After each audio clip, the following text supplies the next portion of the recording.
Hey guys, it's your girl Joy Chisom, and I'm back again with another lovely episode.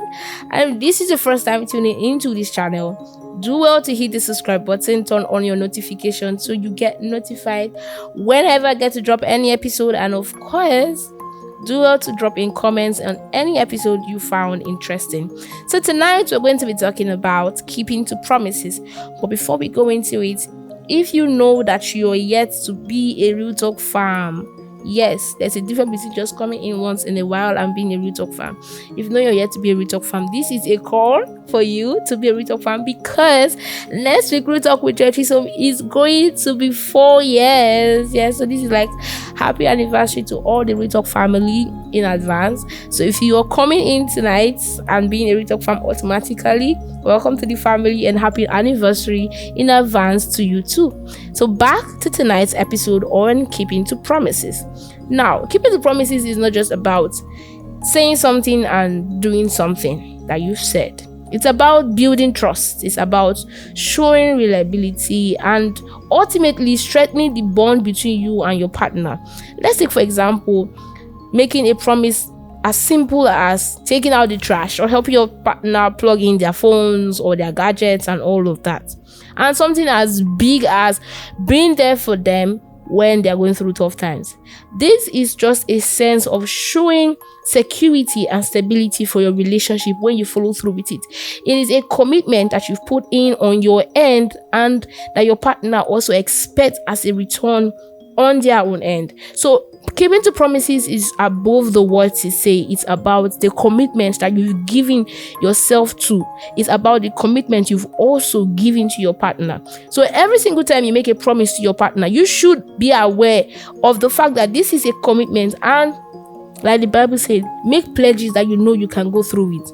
So every single time that you are about to make any promise to your partner, check, is it something you know you can be able to do? Are you doing it out of excitement? There's nothing wrong with being excited. Oh, you made me so happy, you did this so great, well, and in short, I'm going to be doing this. But don't let your excitement overshadow you, that you make promises that you cannot keep, especially with my gender, because we are very, very, very, very attentive. And anytime you say something to us, we just hold it and keep and waiting for when the final result will come. And when you do not keep to promises, whether the male, whether the female, when you do not keep up with the promises that you make, that security that you're supposed to build, that stability, that trust, and that bond that is supposed to come in between you and your partner, you unconsciously take away those aspects of your relationship. And every single time you keep breaking promises, you just imagine, for example, a child. Let's take that for example, a child that every time his parents or her parents comes back from work or anything, they know that daddy or mommy is always coming home with ice cream, or daddy or mommy always promises to come home with ice cream. And every single day, oh, daddy welcome, mommy welcome, and there's no ice cream, I'll buy for you tomorrow. And tomorrow comes and the same thing. 5 days, the same thing. You know that your child will stop welcoming you with that same excitement that they would have done when they were first expecting that ice cream from you. So this is what happens in your relationship with your partner. Whenever you tell them that you're doing this, you're going to be doing that, you should be able to follow through with it. When you are not following through with it, that excitement the heart has towards that words that you said to them would reduce. And imagine when your partner's heart begin to beat slower, for example, towards you. You get what I'm trying to say? That means the trust is reducing, and as every relationship we find ourselves, whether the man or the lady, we want stability, we want security, we want to know that this is for the long run. We want to know that we are with somebody that is a man or a woman of his or her words. So I know that somebody might want to say, Joy Chisom, it's not easy. We made a promise and we're not able to keep it because something happened, life happened. We had different challenges that just popped up from nowhere that we weren't expecting. Yes, of course, like I always tell people, when you're in love, you cannot take away reality from it. But how you handle these things when they happen is what happens. is what will also help that relationship not to feel like something is spoiled or something is about to spoil. So when you are able to keep to your promise because something happened from work or something just happened, life hit you, or challenges came that you had to change your focus, then how do you handle it? The first thing, or the only thing that I always say, is communication is key. Acting like you did not make a promise and just wanting to sweep it under the rug would not help. It would only make your partner feel like whenever he says something, whenever she says something, they don't keep to it. And anytime I say like, oh babe, I promise I'm going to be doing this, they just want to give you that listening ear. They don't even expect anything. And when there's no expectation, what is not the need? They don't want to say, okay, let me just sit down and listen, or let me just keep my ears so that they feel like I'm listening to what they're saying. But at the long run, in their hearts, in their mind, they know and have a valid understanding that he or she would not keep to the promises. So when something happens that makes it impossible for you to be able to keep up with what you have promised your partner, that commitment, like I put it, then communicate with them. So, oh babe, I know I told you I was supposed to do this at the end of the year or at the end of this month or so time and all of that. I'm sorry, I'm going to have to push it. I'm working towards it in a different time frame because of this that happened, and because of that, your partner would be able to understand with you, because they know that, oh, that promise is actually important to him, is actually important to her. So they come to me feeling like it's an obligation per se to want to make me understand the reason why they're unable to keep it at the time they mentioned they would. So communicate to your partner any single time that you know you're unable to keep to your promise. And now, because I said communicate, it now becomes a habit that you now, every time, don't worry, children, say when we know do, and we'll just tell them what happened. And you now say, well, every single time you make a promise, you don't. Try as much as possible. Like they say, relationships, love is about sacrifices, pushing yourself to a level where you know you normally not go to, because you're in love with this person. So when you always want to give an excuse of, oh, you know this happened, oh, you know that happened, oh, you know this happened. Everybody can give excuses, but the only person that don't give excuses are people that see it as important, see it as a priority. And your relationship should be a priority to you, because it's, like I said, a child that you nurture.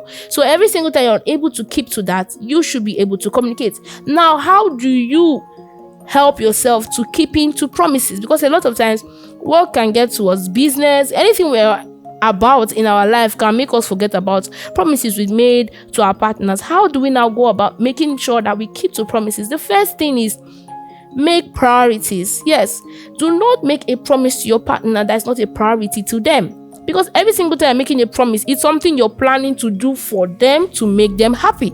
So you prioritize according to how your partner prioritizes. You know already what's in their list or what's in the thing that they want to do at a time frame.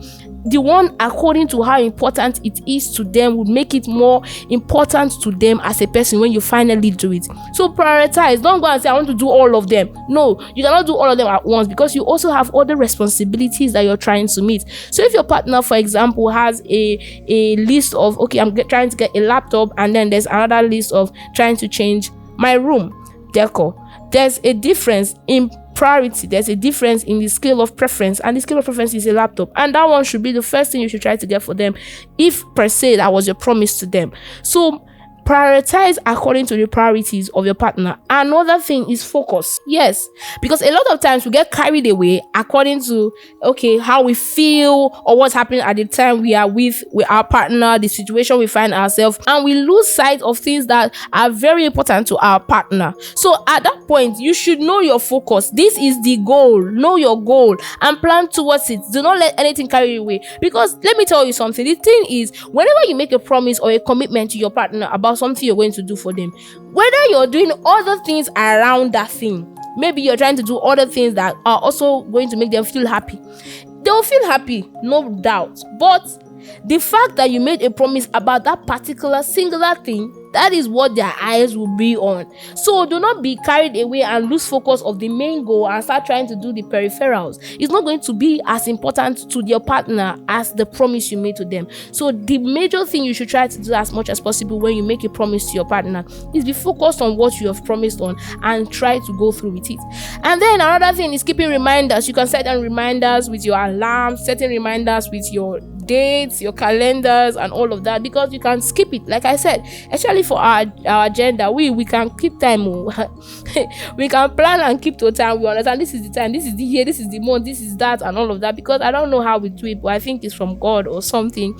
But a lot of times men always would be carried away with work and all of that. So to help yourself not to fall short, set in reminders, set in alarms, put on a time reminder on your calendar. Okay, so time and so day, I'm supposed to be doing this for my partner and doing that for them. So these reminders will help you to keep up on your toes to making sure you fulfill that promise. And before we talk about the last thing, if you're yet to subscribe, hit the subscribe button, turn on your notification, and give this video a thumbs up if you already find it helpful. And an extra tip for everybody out there: if you know you've already broken promises, go and start petting your partner, get them gifts, try as much as possible to make them happy all over again. And I already said it, when you break a promise, try as much as possible to communicate, and don't just end it at that communication.